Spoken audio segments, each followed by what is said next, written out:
Alvin from State Termite and Pest Control, and I have Lance that helped me also today.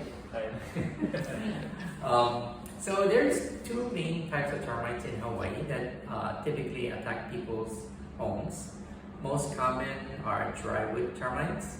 They're the ones with the sand-like droppings, very hard, very uniform in shape. Color varies depending on what they're feeding on. Most destructive of the termites are ground termites or subterranean termites. Reason for that is colonies can be in the millions of termites, so they can do damage very quickly. It would be kind of unlikely to have ground termites because you're not on the ground floor, although you're kind of close, you're not on the ground floor.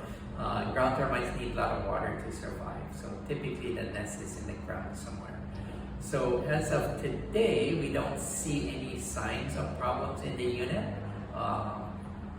Basically, what we're doing is it's mainly a visual inspection based on what's visible and accessible, but we also do tapping. So if you look, those are our sticks that we use to tap on the wood to listen for hollow sounds. So if you were here earlier, you would hear us pounding on the wood to listen for hollow sounds. It's impossible to tap every square inch, but it does help to supplement what we cannot see. And so far, the good thing is no signs of termites. These cabinets, according to the MLS, they said that they renovated in 2016. And so the good thing with that is it's about 4 years now, and no signs of droppings as far as we can tell, at least from the areas that are exposed. And so good probability that there's probably no termites in them. We say you gotta watch new cabinets because it's possible that drywood termites can be brought in with the new cabinets, and because they're really slow, you may not see signs of them, and can take over 2 years, even up to 4 more years before they first start pushing droppings out.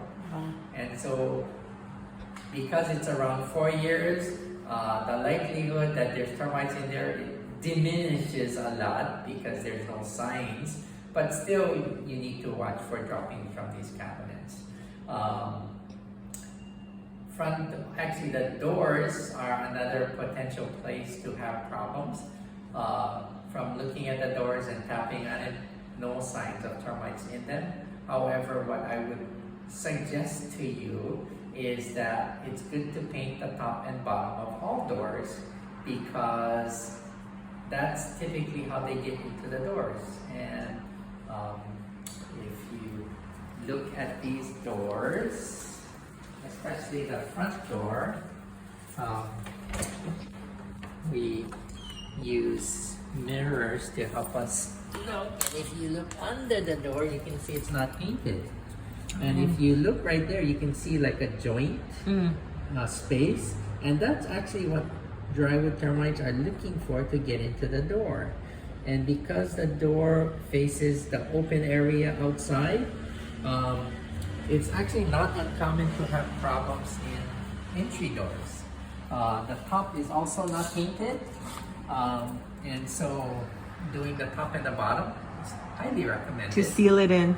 By caulking the gaps and painting, but just covering any openings. That'll help to make it harder for drywood termites to get in. The door, actually the top and bottom look kind of new. I don't know I don't think this is the original door because it doesn't look that old. It looks actually pretty clean. Although it is kind of separated. Yeah, I'm not sure why. But even with something like this, it's like they refaced it out or something. Yeah, I don't know why it's coming apart. I mean, maybe you can put some glue in there. Yeah, contact cement. Yeah, and then, seal it. But sealing openings like this also would make it harder for termites to get in. Yeah.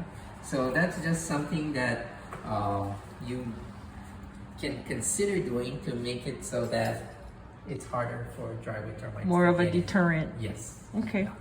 But again, as of today, everything looks fine.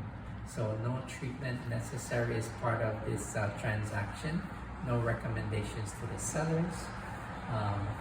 If you have questions in the future, feel free to call us. Yeah, and so congratulations. Happy Thanksgiving. Thank you. That was great information. Yeah.